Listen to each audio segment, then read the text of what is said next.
Assalamualaikum warahmatullahi wabarakatuh.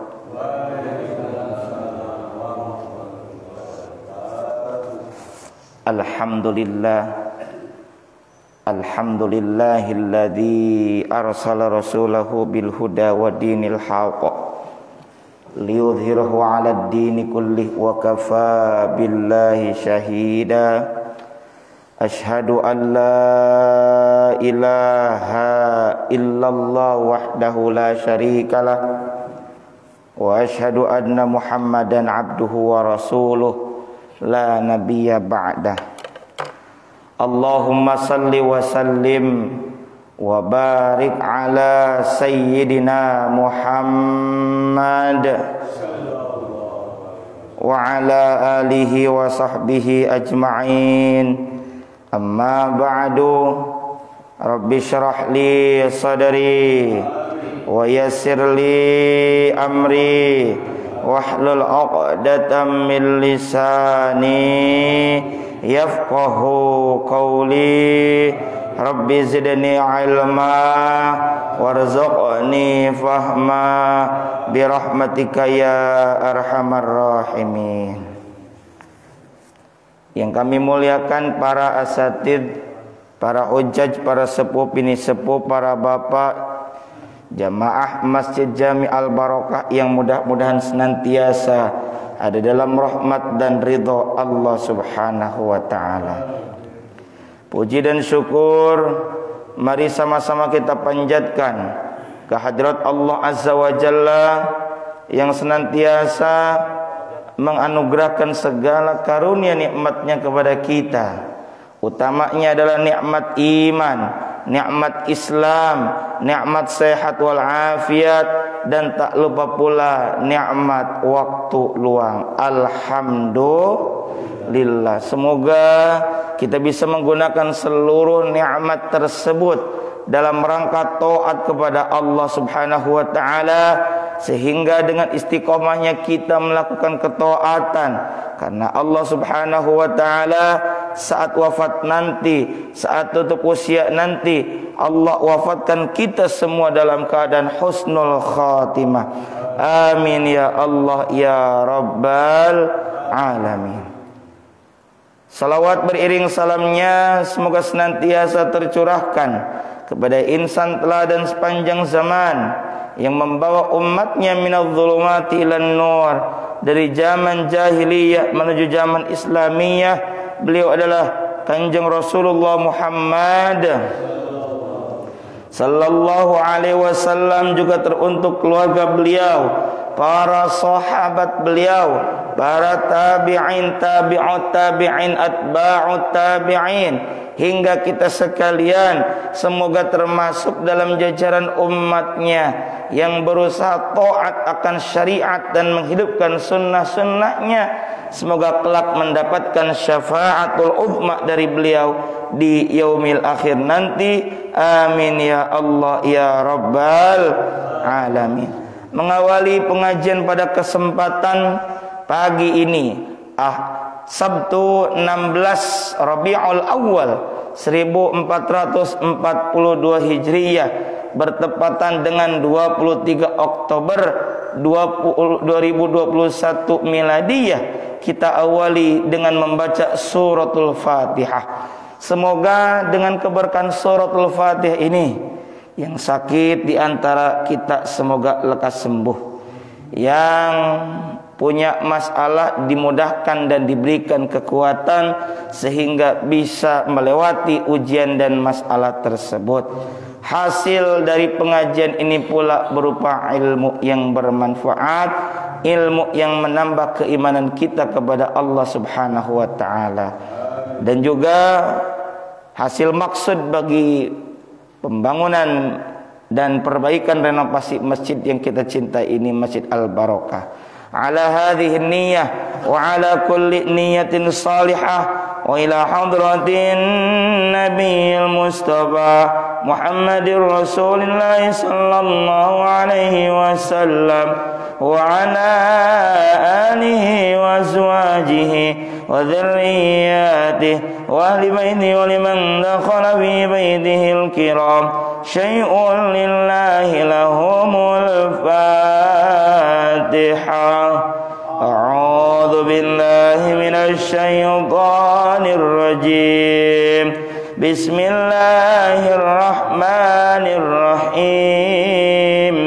الحمد لله رب العالمين الرحمن الرحيم مالك يوم الدين إياك نعبد وإياك نستعين اهدنا الصراط المستقيم صراط الذين أنعمت عليهم غير المغضوب عليهم ولا الضالين.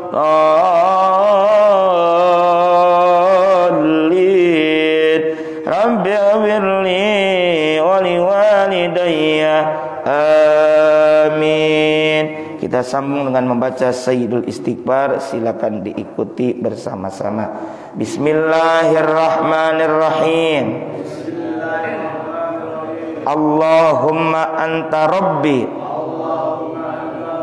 la ilaha illa anta khalaqtani wa ana abduka wa ana ala ahdika wa wa'dika mastata'tu a'udzu bika min syarri ma sana'tu abu'u laka bi ni'matika alayya wa abu'u bi dzambi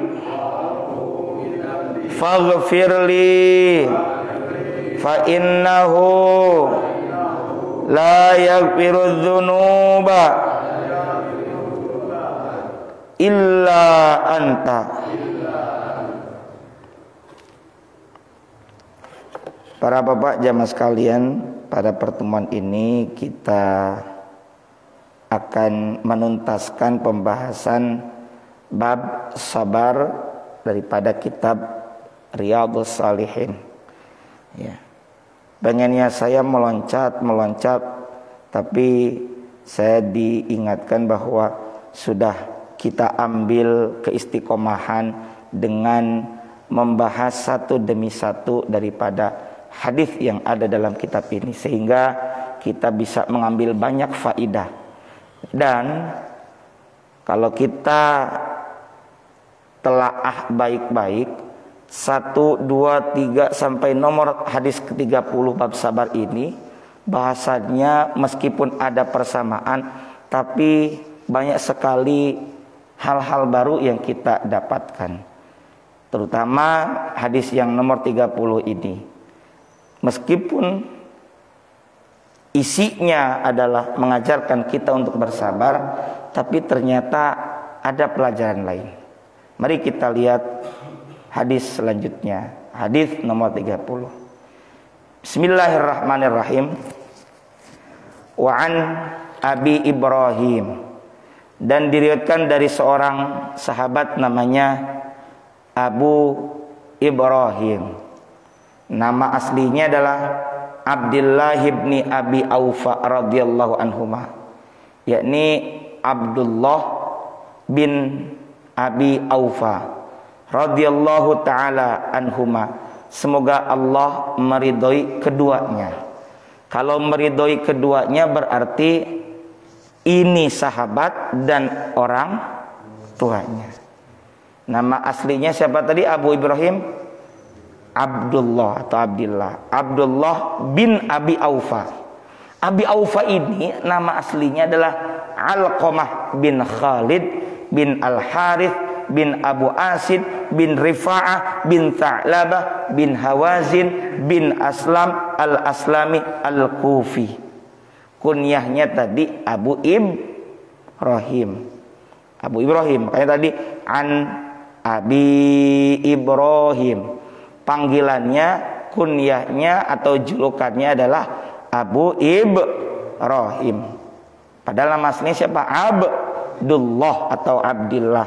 Abdullah bin Abi Aufa. Abi Aufa itu nama aslinya adalah Alqamah. Alqamah. Ini punya keutamaan sendiri, Pak. Ya. Di mana beliau, yakni Abdullah bin Abi Aufa ini menjadi salah satu sahabat baginda Nabi Muhammad sallallahu alaihi wa alihi wasallam. Sebab apa?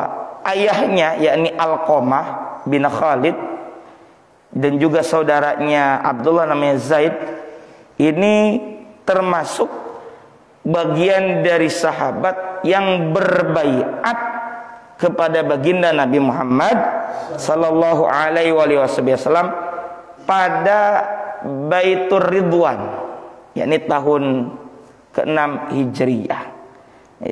Dan bahwa beliau ini juga bagian dari sahabat yang ikut dalam beberapa peperangan jihad fi sabilillah bersama baginda Rasulullah Muhammad sallallahu alaihi wasallam dan sangat terkenal dengan ketabahannya. Sehingga, nah ini baru masuk hadis ini.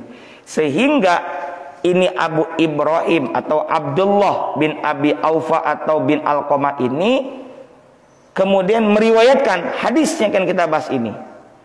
Karena hadis yang akan kita bahas ini adalah satu peristiwa yang disaksikan oleh Abi Ibrahim atau siapa? Abdullah, panggilannya Abu Ibrahim atau Abi Ibrahim, nama aslinya Abdullah, tentang peperangan. Bagaimana Nabi menuturkan dan disaksikan, didengar langsung, kemudian diriwayatkan oleh Abu Ibrahim ini. Mana hadisnya? Nah, baru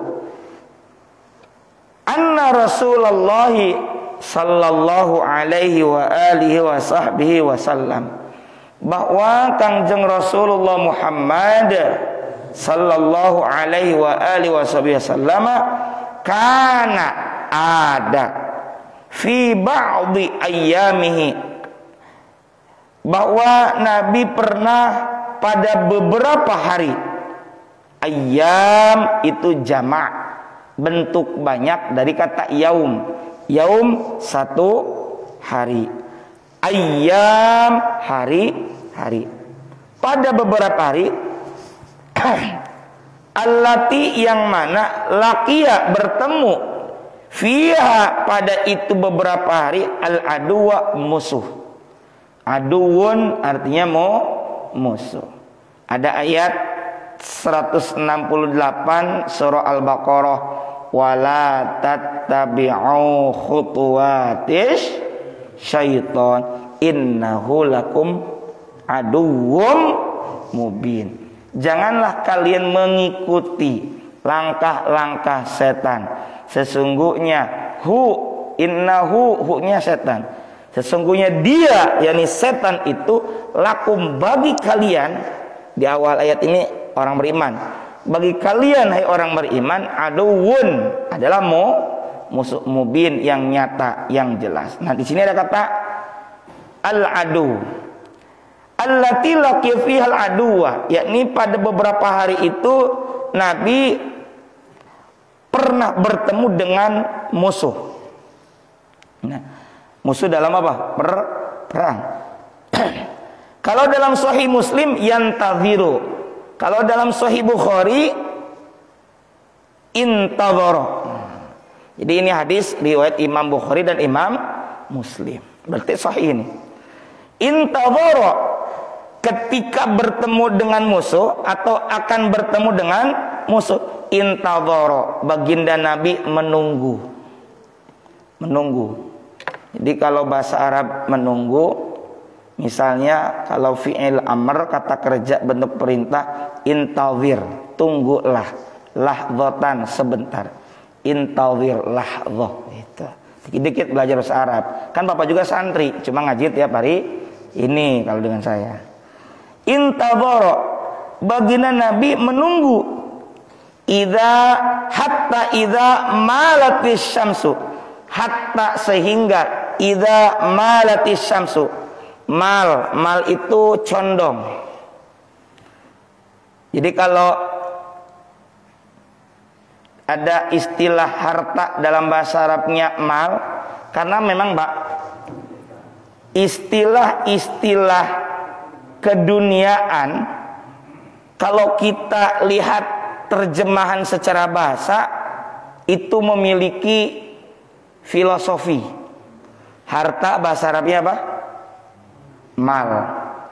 Emas bahasa Arabnya zahab. Dunia ya dunia. Lihat Pak, mal ini ada kata malatis syamsu, condong. Karena memang kalau harta bahasa Arabnya mal, karena memang manusia itu punya kecondongan, kecenderungan, nafsul ammarohnya senang dengan apa? Harta. Zahab sering diartikan emas. Zahab juga dari kata zahaba bisa bermakna pergi, karena memang Pak, emas, harta, materi itu nggak akan lama, pasti hilang, pergi. Dunia, kalau kita lihat kata dunia ini dari kata dana itu bawah rendah ya, maka jangan berlebihan dengan dunia, biasa saja ya. Di dunia ini kita cuma mazra'atul akhirah, ladang akhirat. Di sini kita nanam, nanti panennya di akhirat gitu. Nah, kembali. Ketika Nabi akan bertemu dengan musuh, Nabi ini intadhara atau yantadhiru dalam Sahih Muslim. Hatta sehingga idza malati samsu, sehingga matahari condong. Kalau condong itu ke arah timur atau ke arah barat, Pak? Timur apa barat? Terbit dari timur, berarti berjalan menuju ke barat. Sehingga beliau menunggu matahari condong ke arah barat. Qoma fihim. Setelah itu beliau berdiri. Bayangkan Pak, kita ilustrasikan seakan-akan kita berada seperti Abu Ibrahim atau Abdullah bin Abi Aufa. Kita ini sedang bersama saat itu ribuan pasukan.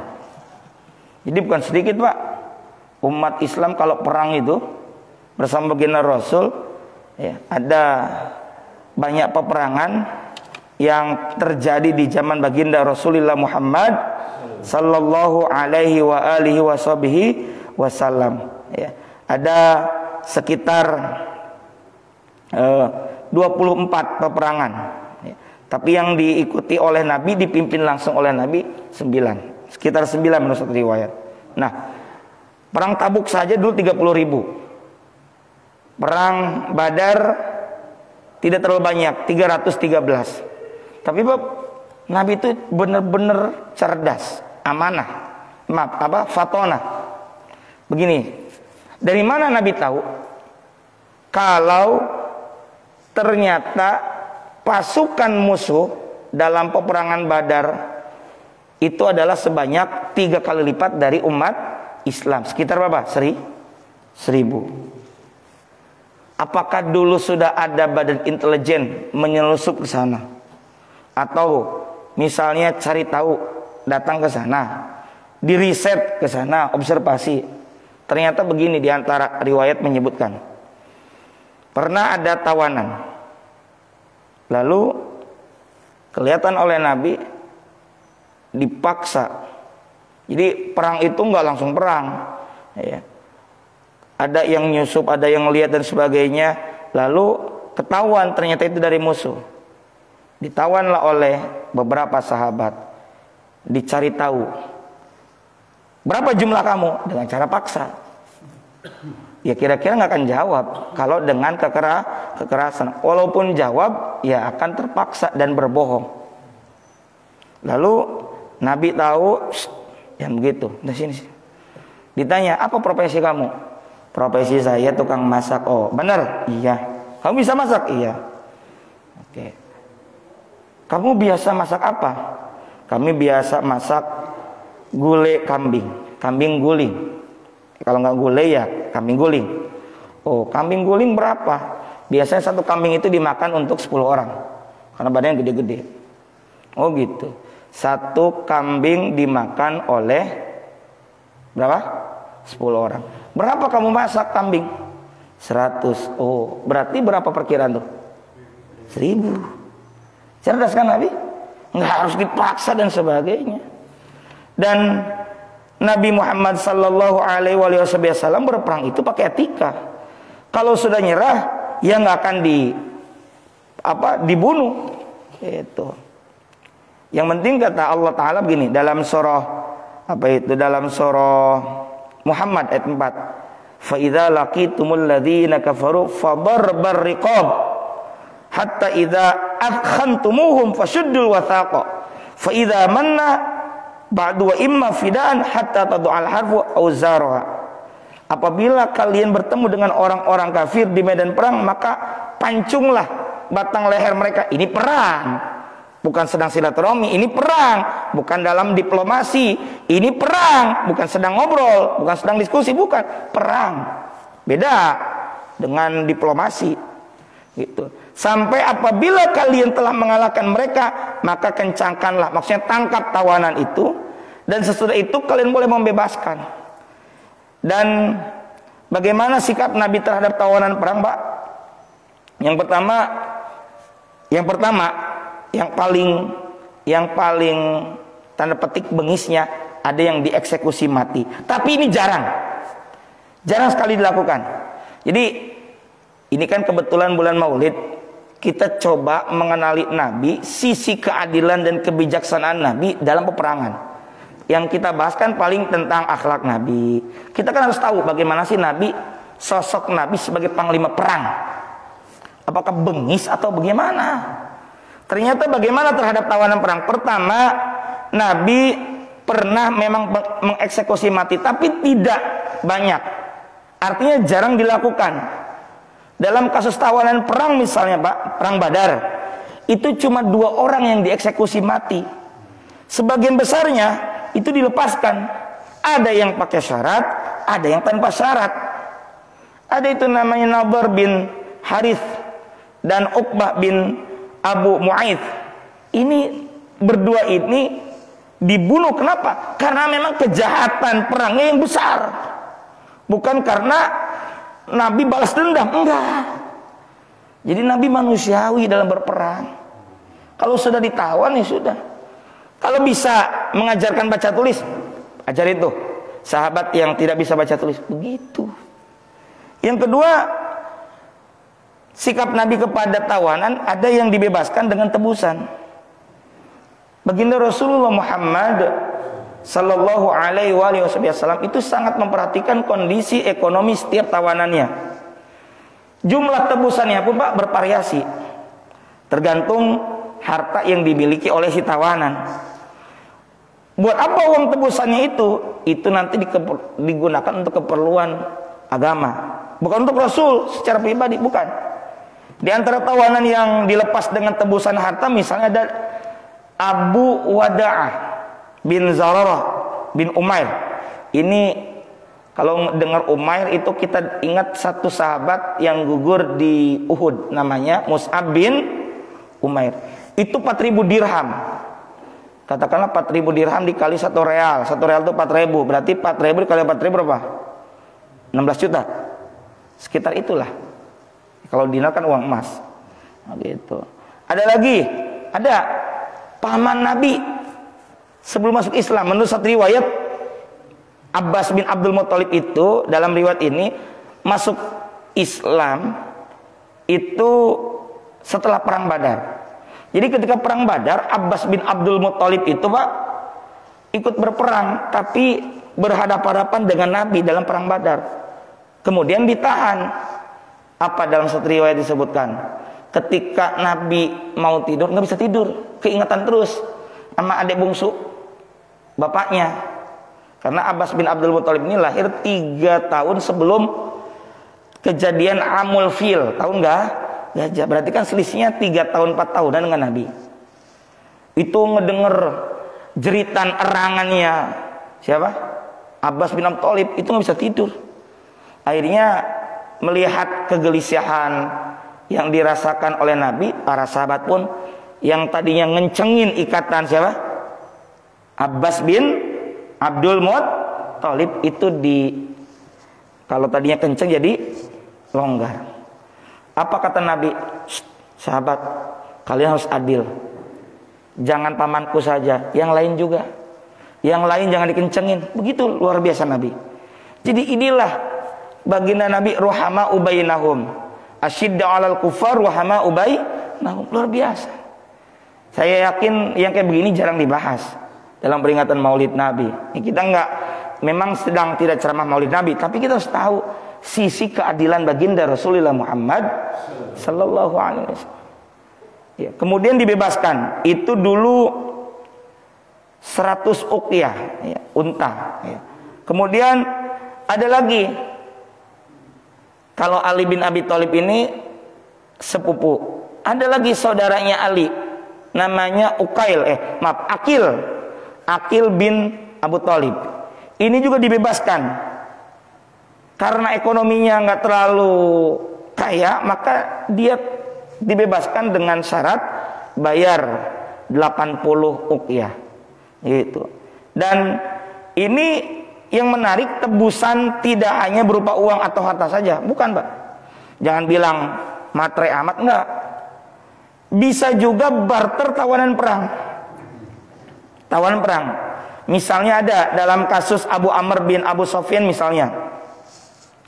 Ini Abu Amr bin Abu Sufyan boleh dilepasin dengan syarat mereka lawan kaum musyrikin mau melepaskan tentara muslim namanya Sa'ad bin An-Nu'aim bin Aqal yang ditawan oleh Abu Sufyan ketika umroh. Barter gitu. Ada lagi yang ketiga, bagaimana sikap Nabi terhadap tawanan?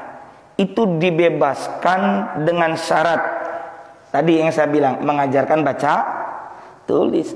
Rasulullah tahu, beliau sadar kalau tidak semua tawanan itu punya harta, ya, nggak semuanya kaya. Oleh karenanya baginda Rasulullah Muhammad SAW memiliki cara tersendiri untuk mengatasi persoalan itu. Bagi tawanan yang pintar, bisa baca tulis, boleh, kamu saya bebaskan, tapi dengan syarat kudu mau mengajari umat Islam atau anak-anak kalangan Ansor yang di Madinah baca tulis, ajari gitu. Kalau punya uang tebusan, ya boleh dijadiin tebusan, boleh. Yang keempat, ada dibebaskan tanpa syarat apapun. Tanpa syarat apapun. Baginda Rasul pernah membebaskan tawanan tanpa apa? Tanpa uang tebusan. Contohnya ada.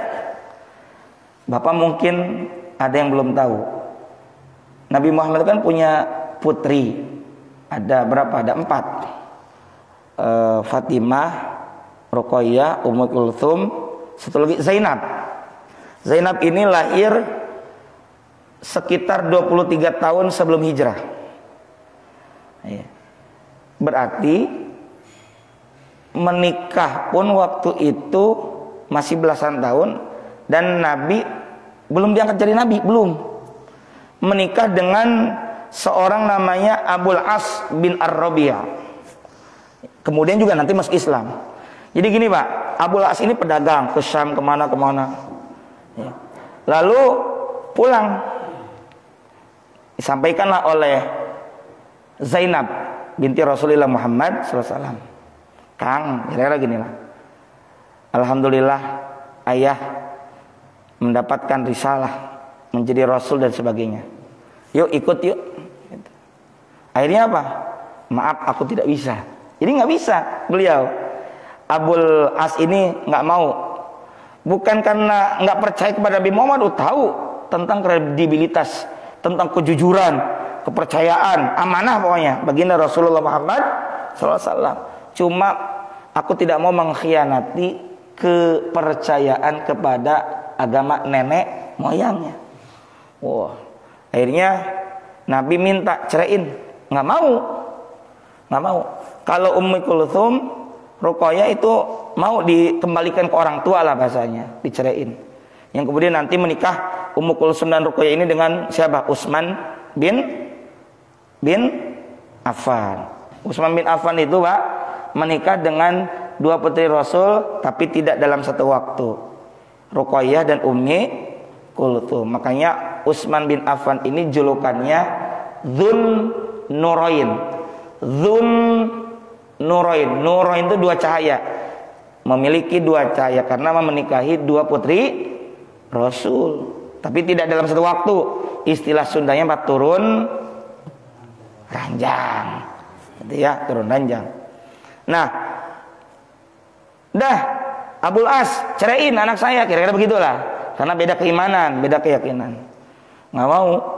Nabi Muhammad hijrah, ini nggak hijrah, masih tinggal bersama Abul As di Mekah. Nabi ke Madinah. Tahun kedua terjadilah peperangan apa? Badar. Abul As mau nggak mau terpaksa ikut perang. Head to head berhadapan dengan siapa? Mertua, ya kan? Dengan mertua baginda Rasulullah Muhammad SAW. Perang, tong. Singkat cerita, Abul As ini kalah jadi tawanan perang. Aduh, ngaminang tuh, kira-kira. Ya kan sisi manusia Nabi juga kan kasihan. Ditahan tetap, Nabi adil. Gitu ya. Zainab masih di mana waktu itu? Di Mekah.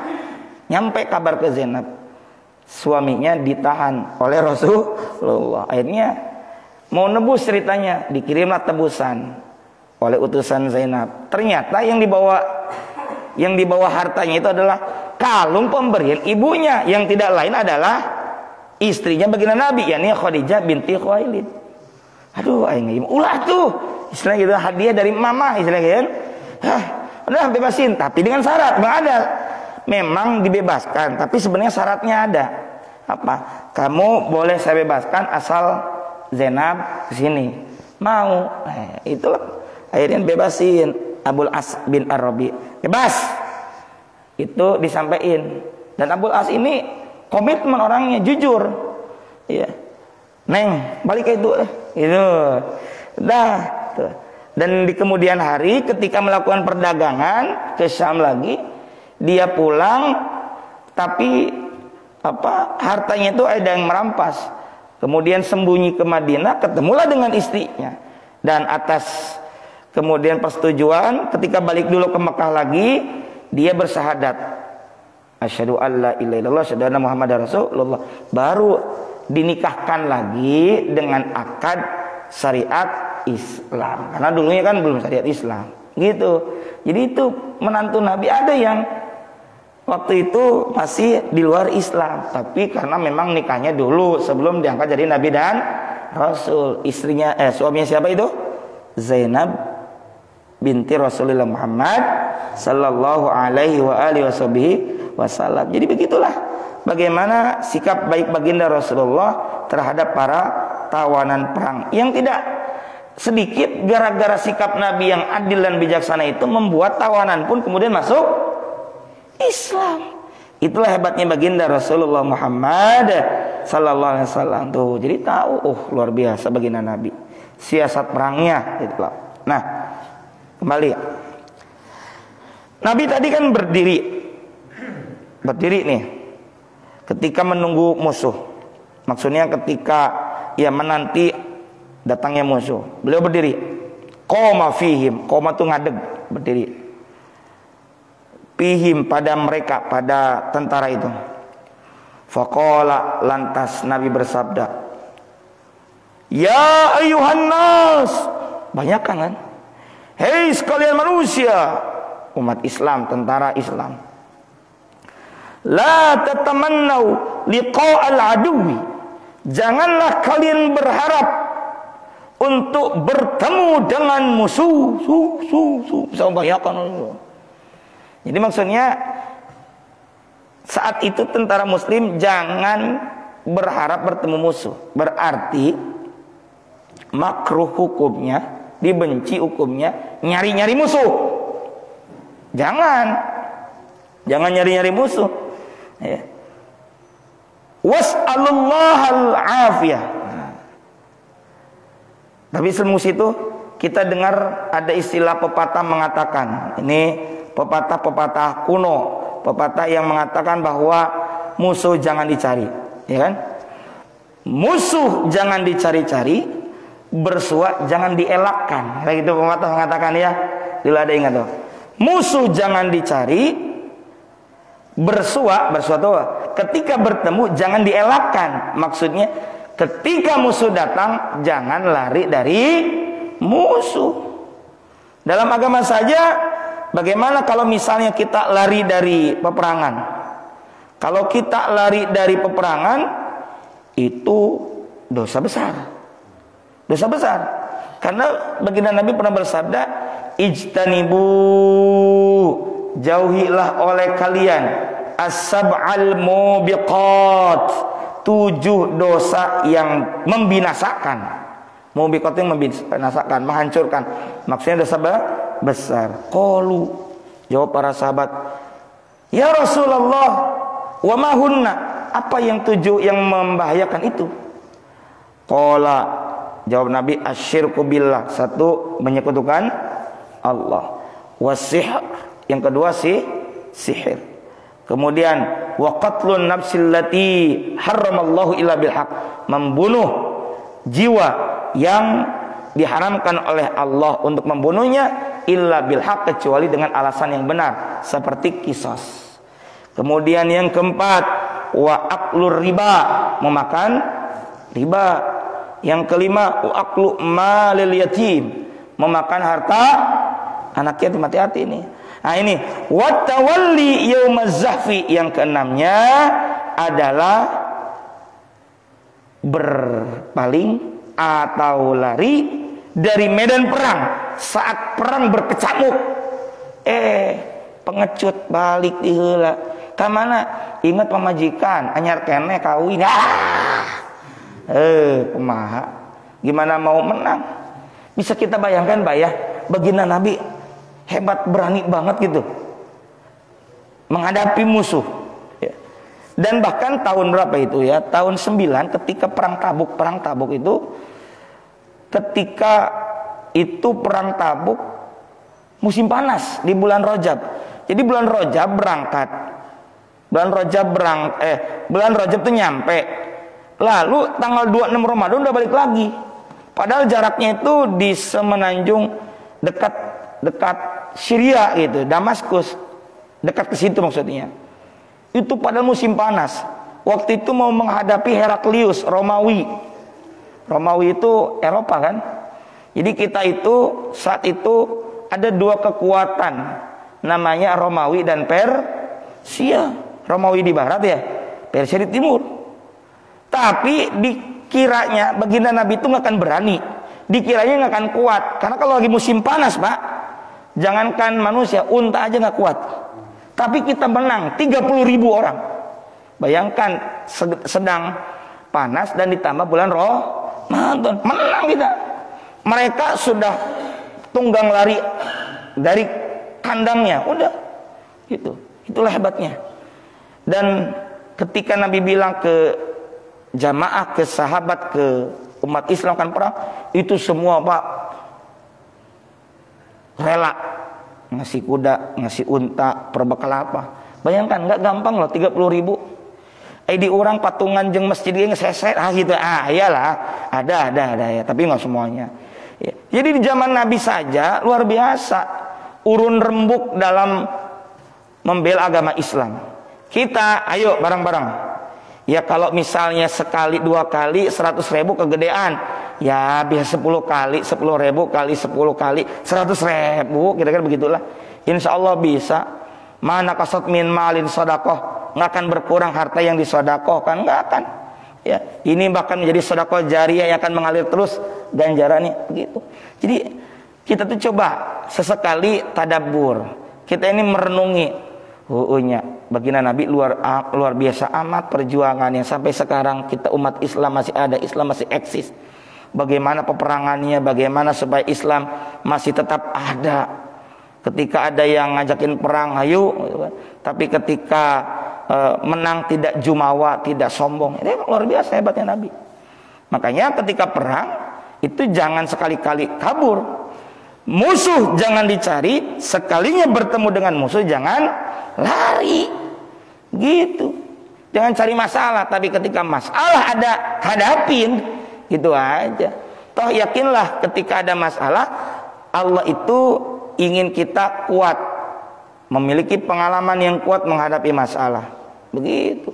Nah, yang ketujuhnya termasuk dosa besar itu adalah waqadful muhsanatil mu'minatil ghafilat, itu menuduh zina kepada wanita-wanita beriman yang merdeka padahal menjaga kehormatan. Oh, nggak boleh, itu dosa besar. Itu. Nah, jadi Nabi berpesan, janganlah kalian berharap bertemu dengan musuh. Berarti tonglengan musuh. Ya, ini anak muda kadang anak-anak yang tanggung, ya, saling memberikan tantangan. Itu kan kayak di Jalan Baru. Itu kenapa ada anak yang suka kelindas dan sebagainya. Ternyata mereka itu saling ngasih tantangan. Ayo, kamu bisa nggak di situ, nanti saya videoin. Ternyata kegiles ya, gitulah. Jadi jangan sekali-kali cari musuh.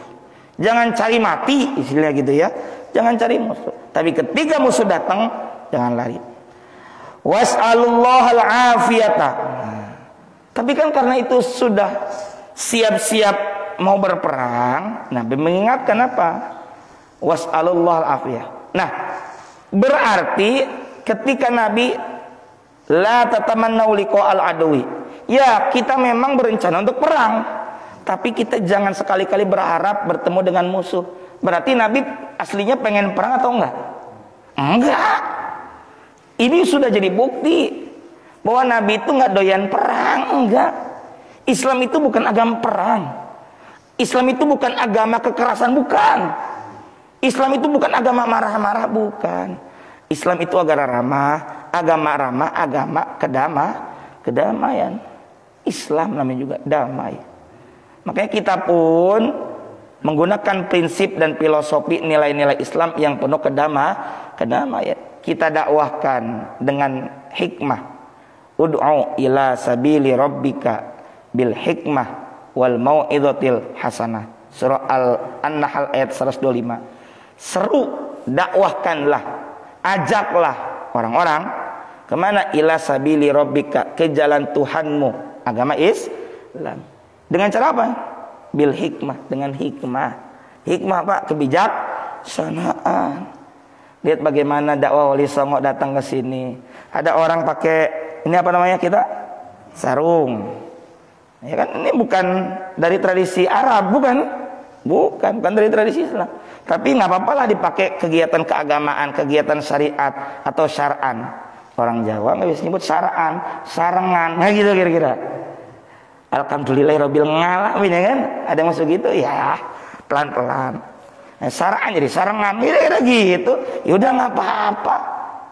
Padahal ini bukan warisan Islam kan, gitu. Dulu kita kan ini pakai apa namanya, baju apa namanya ini? Kita sebutnya baju koko. Namanya koko kan sudah sebutannya bukan orang Islam. Ya kan, etnis tertentu, ya.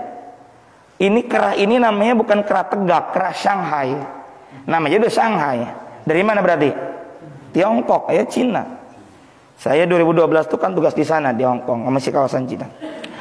Jadi ternyata ke Guangzhou juga, di situ sih ramainya disebut dengan makam Sa'ad bin Abi Waqqas ya. Sa'ad bin Abi Waqqas itu masih saudara dari pihak Sayyidah Aminah. Jadi enak Pak kalau ngobrolin tentang riwayat itu, enak nyambung. Nah, jadi kira-kira beliau dakwah ke China, ke Tiongkok, ke Shin, kata utlubul ilma walau bis bisin. Kenapa carilah ilmu walaupun ke negeri Cina? Karena baheula mah nu jauh teh nya teh Cina gitu. Walau bisin. Jadi berdakwah karena mungkin di antara halangannya itu adalah masalah bahasa, ianya bertukar budaya. Kita akhirnya pakai ini, gitu kan? Ya selama itu benar dan baik, ya kenapa enggak? Kita pakai. Ya ini kan teknologi bukan buatan Islam. Ya kita pakai aja. Sama halnya kayak kita punya baju yang sebut apa tadi? Koko itu ya. Ya padahal kalau bahasa Indonesia ini sebut baju takwa gitu kan. Karena dalam Al-Qur'an libasut taqwa gitu. Itu penyebutan saja. Ini peci kan bukan, peci ini namanya kita apa? Kofiyah. Bahasa Arabnya kan? Bahasa Arabnya itu kolansuah, bukan wadakhulu, bukan ya. Itu lagi ada apa ya? Wadakhulu jena, wadahulu ada mah. Ya. Kofiyah bisa jadi dua hal. Kof itu artinya ada di ujung, Ada lagi bisa jadi ini dari kata khofiyah. Ikhfa itu samar. Kita pakai peci untuk menyembunyikan ilmu yang ada di balik tempurung batok kepala kita, biar kita tidak sombong. Gitu. Jadi banyak sekali pelajaran-pelajarannya. Kalau kemeja dari gamis, ini kan gamis ya. Silakan saja, baju kurung. Nah, itu hal-hal yang bagus. Tapi ketika para sunan, para wali yang disebutkan sunan itu kan jamak dari sunnah, pengamal sunnah. Itu berdakwah dengan hikmah. Itu nyalah-nyalakan. Bayangkan Mbak, kalau dulu yang datang ke sini berdakwah diacak-acak gitu ya, nggak boleh kendurian, nggak boleh maulidan, nggak boleh ini, nggak boleh. Kira-kira akan bertahan sampai sekarang nggak? Kayaknya sulit. Ya. Makanya dijaga dengan tradisi.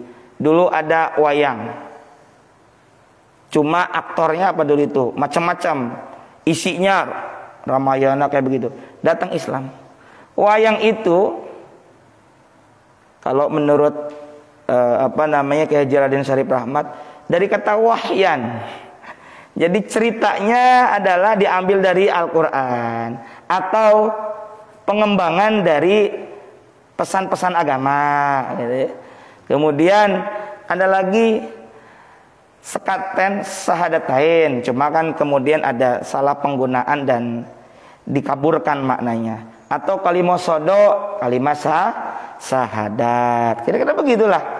Jadi banyak sekali cara dakwah yang menarik. Seperti dulu saya pernah bilang, kita kenapa lebaran berkirim kupat? Itu singkatan dari ngaku lepat. Jadi saya ngirim ke bapak yang sepuh ataupun seorang murid kepada guru, ngirim kupat itu sebagai simbol ngaku lepat, ngaku punya salah. Kemudian kalau ngaku lepat doang nggak cukup, baru ngaku belum minta maaf. Maka kupat itu kalau dalam rantang, dalam hantaran ada namanya sayur opor. Bahan dasarnya adalah santen suwun pangapunten. Itu kan unik itu.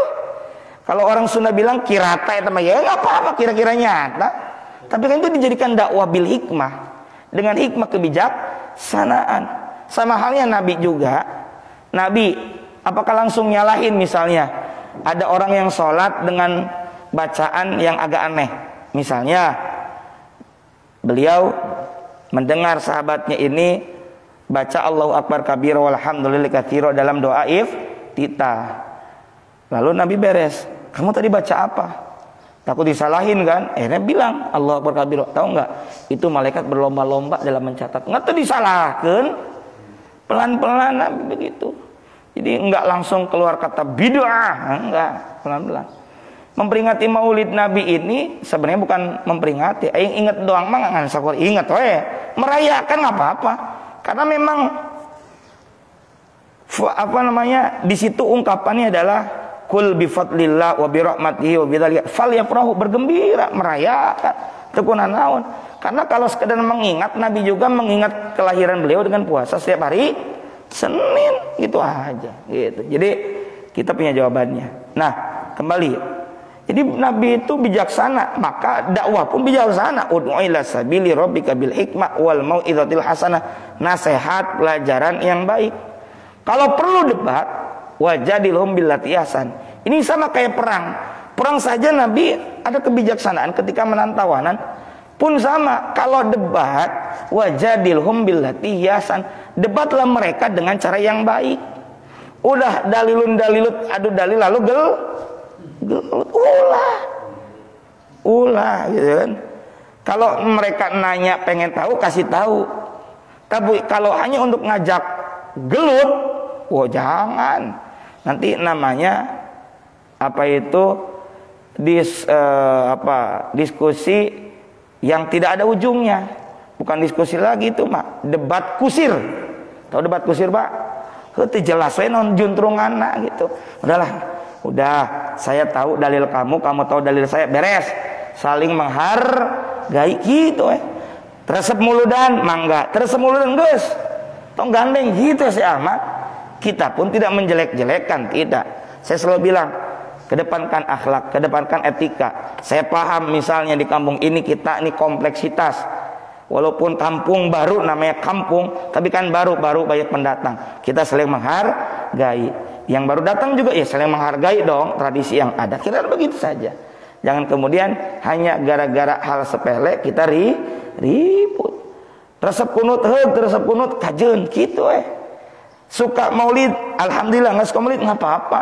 Saya yakin mereka juga cinta Nabi, caranya saja beda. Gitu. Jangan sampai dibesar-besarkan. Nah, Nabi bijaksana.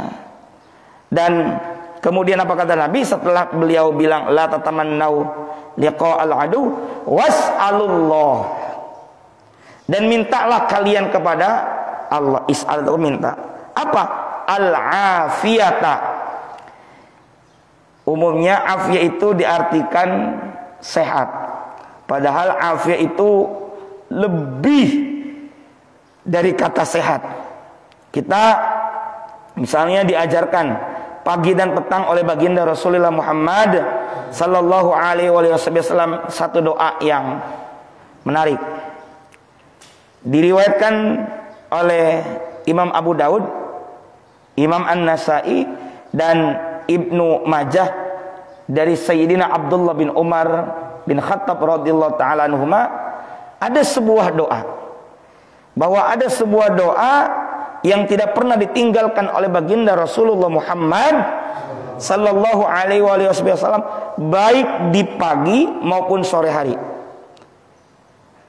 Doanya begini, boleh diikuti. Allahumma inni as'alukal afiyah fid dunya wal akhirah. Allahumma inni as'alukal afwa wal afiyah fi dini wa dunyaya wa ahli wa mali. Allahumma astur aurati wa amin rawati. Artinya begini nih. Allahumma ya Allah, ini sesungguhnya aku as'aluka memohon kepadamu. Apa? Al-afiyata. Bisa kita artikan keselamatan. Bisa kita artikan kesejahteraan. Lebih dari sekedar kesehatan. Keselamatan, kesejahteraan di mana?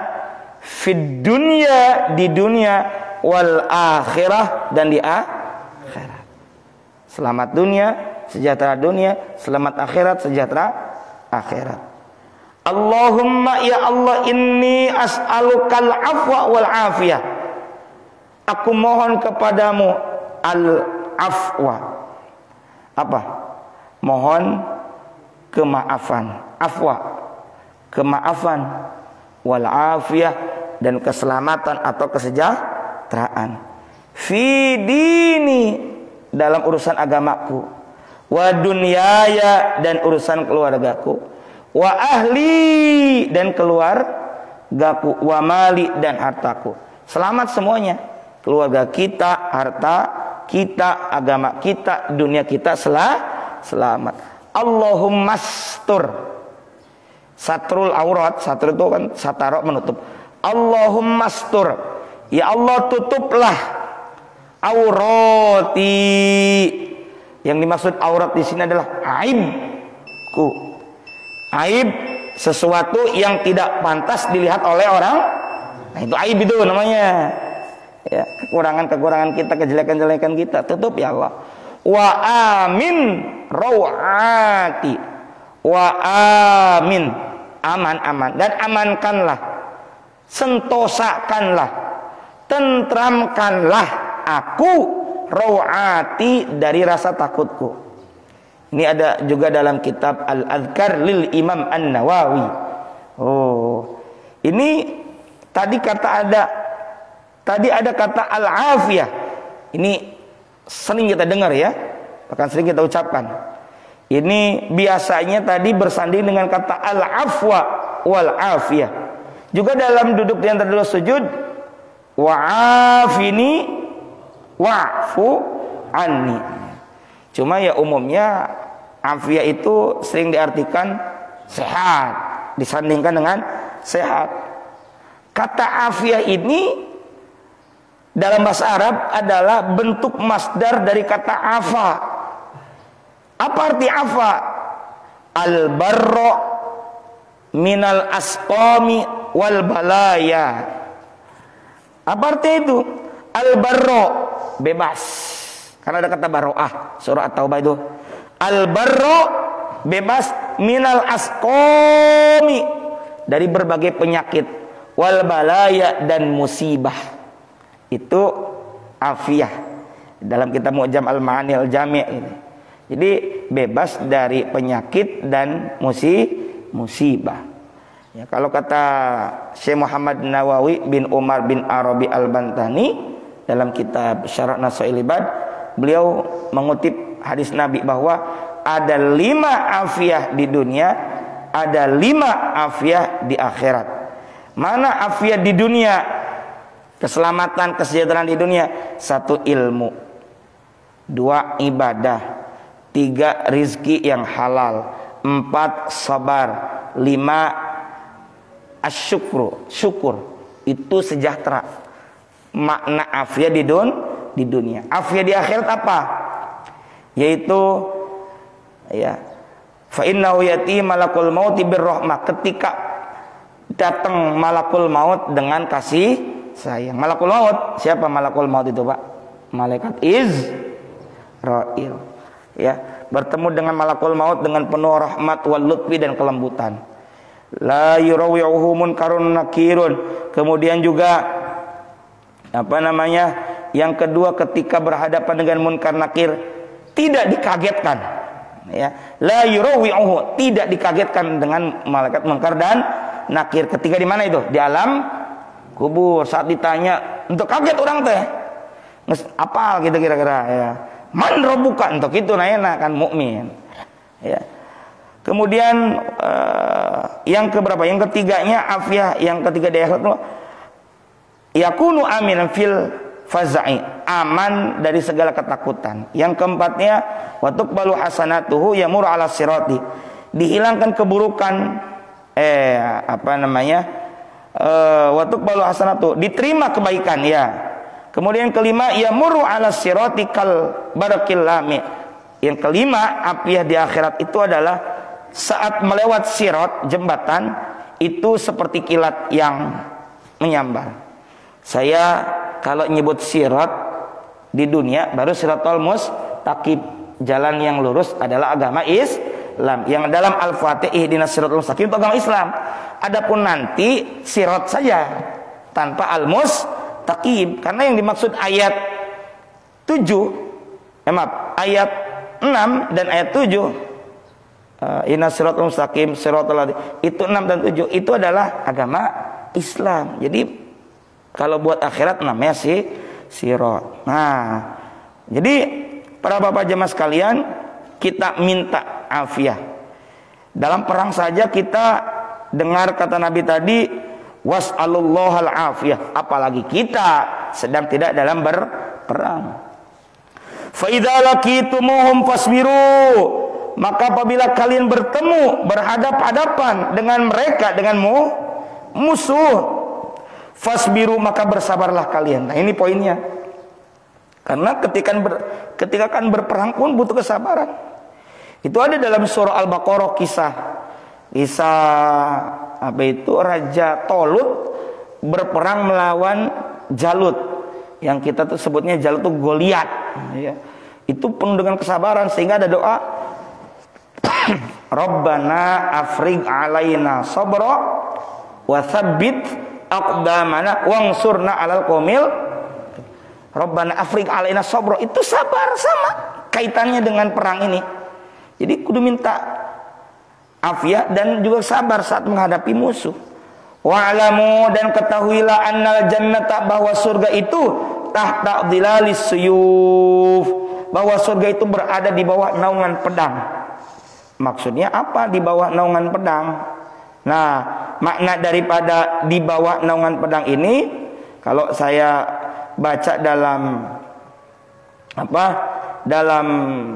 syarah, beberapa syarahnya, Imam Al-Qurtubi misalnya menyebutkan ucapan ini adalah suatu pertanda bahwa ini adalah kalimat Nabi yang singkat tapi padat. Nabi bilang, sesungguhnya surga itu berada di bawah apa tadi? Dhilalis suyuf, naungan pedang. Maksudnya adalah bahwa letak surga itu dengan memberikan perlawanan kepada musuh, yang mana alatnya itu menggunakan pedang. Suyuf itu jamak dari saifun. Ada kata Saifuddin, pedangnya agama. Saifullah, pedangnya Allah. Khalid bin Walid itu kan julukannya pedang Allah. Padahal dia dulu mau memerangi agama Allah. Meninggal kemudian dikenang dengan sebutan Saifullah, pedangnya agama, karena membela agama. Jadi kata Nabi, sabar kalau bertemu dengan musuh. Wa'lamu, dan ketahuilah oleh kalian annal jannata, bahwa surga itu tahta dhilalis suyufi, berada di bawah naungan pedang. Maksudnya surga itu diperoleh dengan kita melawan musuh menggunakan pedang. Itu tadi sama kayak musuh jangan dicari, tapi ketika sudah berhadapan musuh jangan gentar, gunakan senjata kalian. Kira-kira gitu. Nabi sedang memberikan semangat, motivasi. Tong leangan musuh bijak tuh, tapi mun kapanggih musuh tong indit, tong becir, tong docrit, hadapi dengan pedang. Surga ada di sana gitu. Jadi tetap memberikan motivasi. Tsumma qaman nabi. Kemudian Nabi sallallahu alaihi wasallam, Nabi berdiri. Wa qala, dan beliau berdoa, tetap ngajarin doa. Apa doanya? Allahumma munzilal kitab, ya Allah, zat yang menurunkan Alkitab, ayat Al-Quranul Karim, wa mujriyas sahab, dan zat yang menggerakkan awan, wa hazimal ahzab, dan Allah zat yang dapat mengalahkan pasukan Ahzab. Ihzimhum, hancurkanlah mereka. Tuh, hebat, luar biasa. Nabi sebagai pemimpin itu menyemangatinya luar biasa.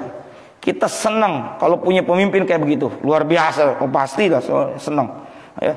Ihzimhum, satu sisi bijaksana, sisi lain menyemangati, dan tetap tidak lupa apa? Doa.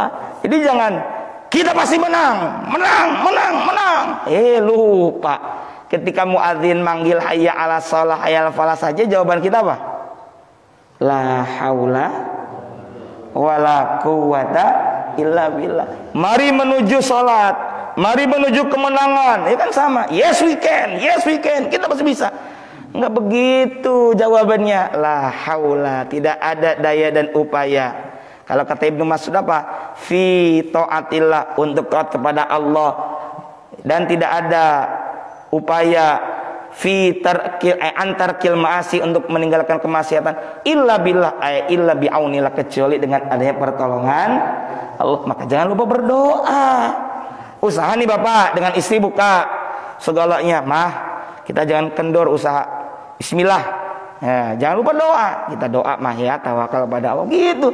Jangan sok-sokan. Wah, mah ini lagi musim mah pasti laku, pasti laku. Tenang aja, tenang aja. Sombong. Lupa sama Allah. Ini juga sama. Nabi mengajarkan betapapun kita ini berpotensi menang. Ayo kita doa kepada Allah. Allahumma munzilal kitab wa mujriyas sahab wa hazimal ahzab. Dan pilihan doanya itu pas. Ya Nabi, wa ma yantiqu 'anil hawa in huwa illa wahyu.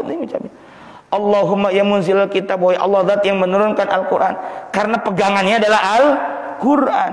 Wa mujriyas sahab, dan yang menggerakkan awan, karena dalam kondisi panas pun Allah akan menggerakkan awan. Itu. Jadi kita diberi motivasi doanya itu. Wa hazimal ahzab. Nah, dan yang bisa mengalahkan ahzab, perang ahzab. Jadi yang mengalahkan itu bukan manusianya, tapi Allah. Bahkan dibuat di pandangan mereka itu pandangan musuh, umat Islam itu banyak.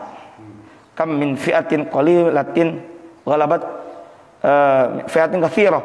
Berapa banyak yang sedikit bisa mengalahkan yang banyak. Itu semua atas izin Allah. Buktinya perang Badar.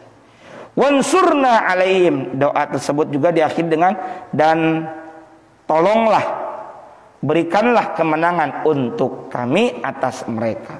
Amin ya rabbal alamin. Sehingga doanya hampir mirip. Rabbana afriq alaina sabra wa tsabbit aqdamana wansurna alal qaumil kafir.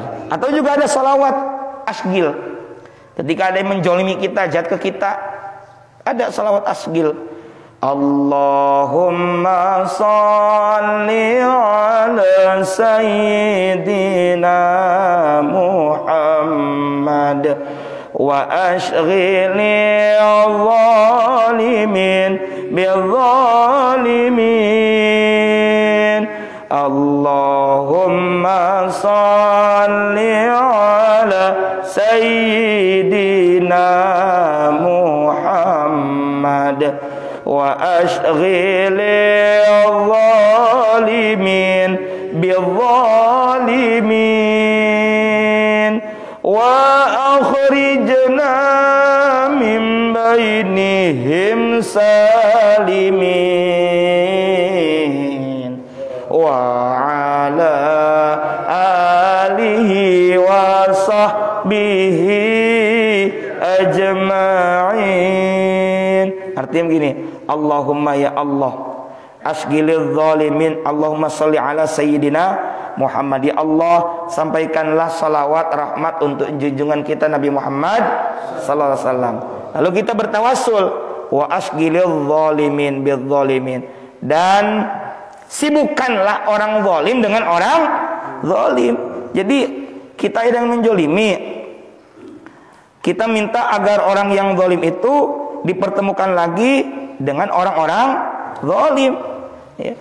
Wa akhrijna, dan keluarkanlah kami mim bainim, dari mereka yang zalim itu, bisalimin, dalam keadaan selamat. Ada yang zalim ke kita, deket lah tuh, zalim jeung zalim deui, dan kita menang keluar dari orang-orang zalim tersebut salimin, dalam keadaan selamat. Wa ala alihi washabihi ajmain. Semoga salawat salam rahmat ini untuk keluarga beliau, sahabat beliau, ajmain semuanya. Amin ya rabbal alamin. Ini saja yang bisa kami sampaikan. Semoga ada manfaat dan barokahnya.